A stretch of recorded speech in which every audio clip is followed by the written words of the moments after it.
everybody, how's it going? Hope you're having a good day. I'm finally doing the video that I've been most excited about on this new truck, the 2020 GMC, and that is the Pulsar LT.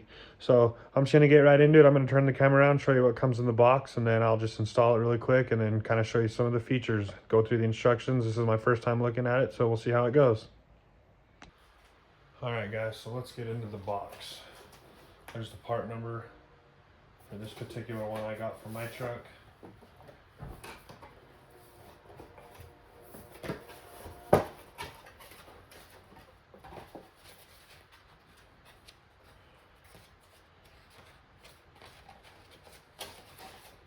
Here's the instructions. We're going to need those. Here's the chip itself, which will just get mounted to the air intake. And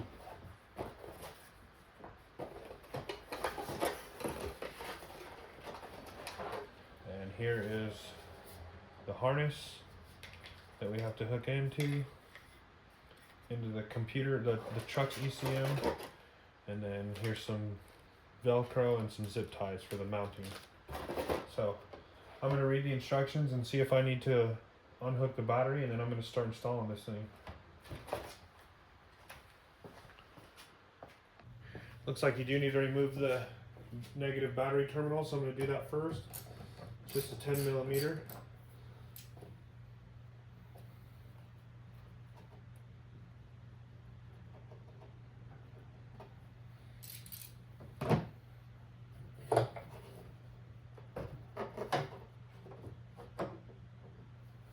Alright, I got that unhooked and out of the way. Alright, so now what it says to do is release the red locking tab by pushing the red tab up. Push that up. Step 3, push the bottom right tab on the connector inward to release, then connector can slide upwards toward the red tab to take it apart as shown above. So it's talking about this corner piece down here. Push that up, and then it comes up. And now it's unhooked. We'll get that out of the way for a minute. Then it says, release the locking tab in the back of the connector with a pick or small screwdriver. It's talking about this one right here behind here. Hopefully I don't get in your way.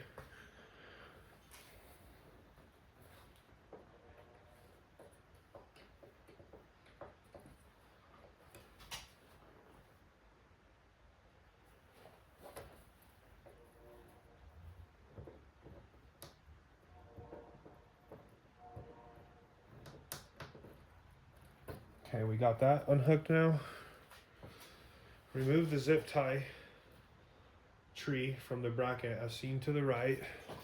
So there's a zip tie tree right there. Let me get a tool for that. All right, I've just got one of these, I don't know what you call these. They just pull things out, like your trim and stuff like that. I'm gonna pull this tree out real quick.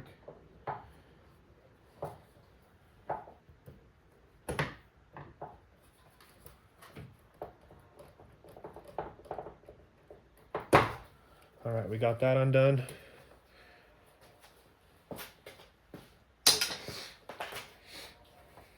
Locate and remove the factory nut holding down the front of the air intake. So it's talking about this one right here. You guys probably can't see that one. You can't see it. Let me show you real quick. Okay, so the factory nut they're talking about is this one right here in the corner. It's holding down the corner of your air box. You got to take that off so that you can put a bracket on there. Okay, I'm going to remove that 10 millimeter nut.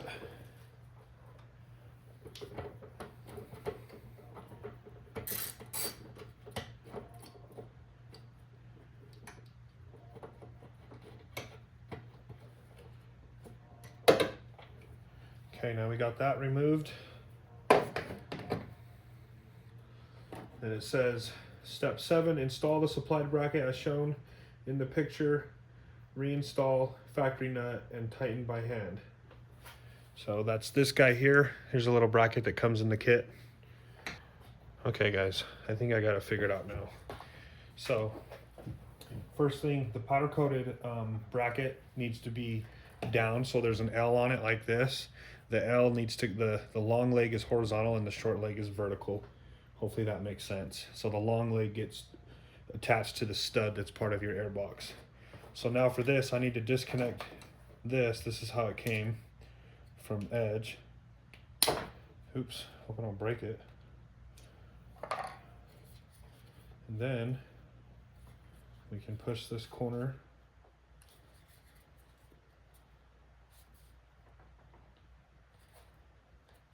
I don't think that that's unlocked, so let me get a flathead.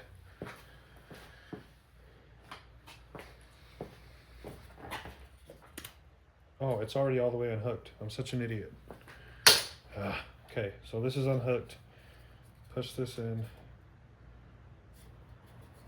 I think it's just these zip ties that's holding me up. All right, guys. So the bracket goes like I showed you. Now we need to get these off. And I'm using the only tool I could find, wire cutters, near some wires that if I cut, I'm screwed.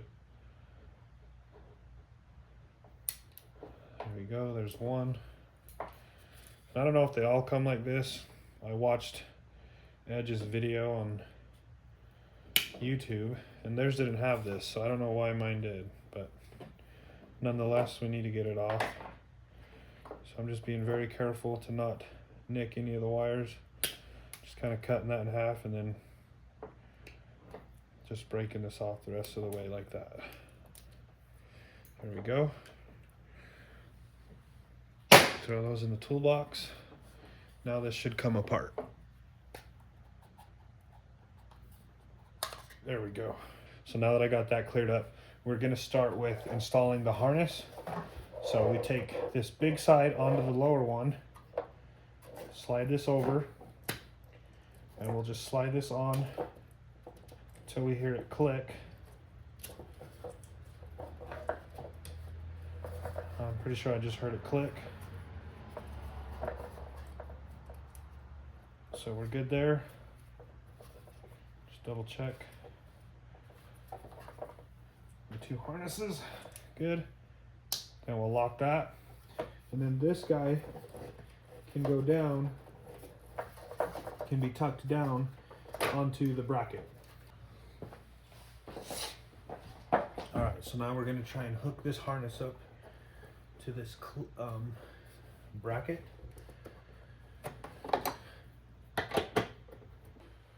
Okay, let me give you guys a close up of that because that was a little bit harder than I thought. The guy on the Edge video made it look so easy. All right, so here is that bracket with the part that clips into going down towards the ground, and you have to kind of bend it in a way, and you feel like you're gonna break wires, which is what I didn't like about it, but we got it in there nonetheless. So I might have to undo that off of this stud a little bit when I go to put this one on here, but I'm gonna wait until I get it on there, and then I'll use some zip ties to hold these wires together. All right, so now we're going to take the other side of the LT harness and hook it into the upper factory connector. And you should watch from the other side to make sure that the block is spinning, which it did. And you go until you hear that snap. Oops. And then push this down. There we go. And then this one can go back onto the factory mounting bracket. Just like that. Like I said, I'm gonna put a zip tie here, kind of clean these up a little bit, and then we'll be able to install our actual little module to our airbox here somewhere. All right, guys.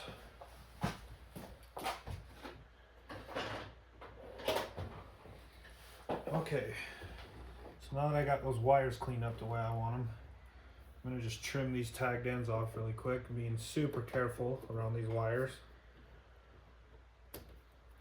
There's 1 and 2. And now I think we're ready to move on to almost the last step as far as installation goes. And that is connecting our module to this guy and then mounting it. Gonna clean the top of this air box off before we put the Velcro on there.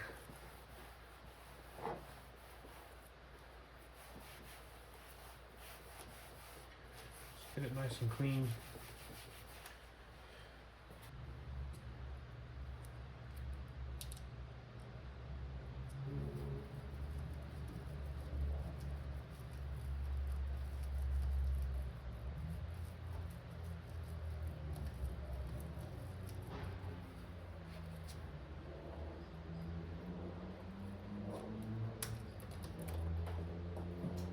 Fail.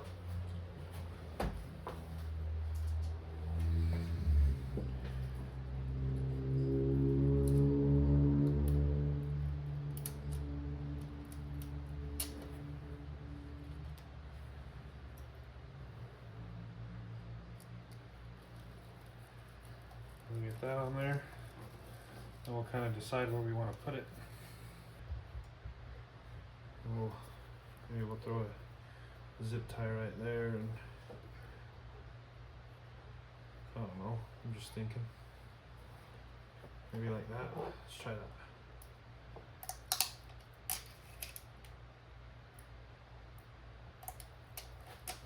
The cool thing is it can come off and we can remount it. So let's try it right here. I need to hold that down for 30 seconds. Alright, I think that's all for under the hood. Just hook the battery back in and hope all goes well. It says to hold down the button, but don't put your foot on the brake. There we go. Adjust it to the digital speedometer. We are on there. Hold the cancel cruise button for 5 seconds until we see the speedometer sweep. There we go. Went to 140, then back down to 1. Use the resume and set up and down for the desired program mode. Press the cancel cruise button to select the mode. The speedometer gauge will sweep and then stop at the current program condition. The stock input will be displayed. So right now we're on TPMS. You don't need to worry about that. Tire size, I'm not going to worry about that. Axle ratio, I'm not going to worry about that. Okay. Access the programming menu. Use the resume. Let's go up to 50, 40, 50.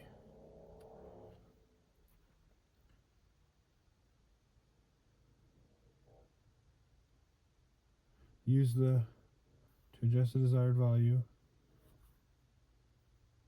Okay, so if we're at 50, then what do we push? Accessing the program and using select mode 50. We'll hit that. It should sweep. Then it goes down to 0. 0 auto start stop is active. B is auto start stop is deactivated. Press the cancel. Auto start off. The speedometer will sweep to 140, indicating the function is complete. Excuse me. I don't know if this thing just knows to not do the DFM or whatever, but we'll see how it goes. I'm pretty excited I got it installed anyway.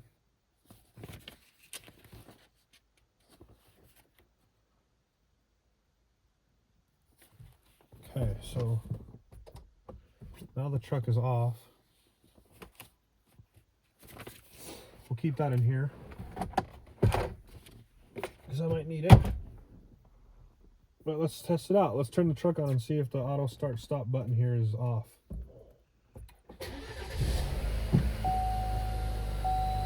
Yeah, it just comes on and it just says auto start stop off. That's pretty cool.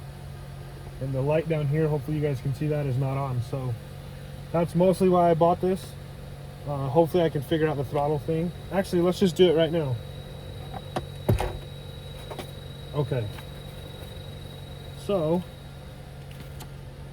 it says when the vehicle's running and cruise control is turned off, so on, off, off, using the responsiveness level is indicated using the vehicle's speedometer. 30, 40,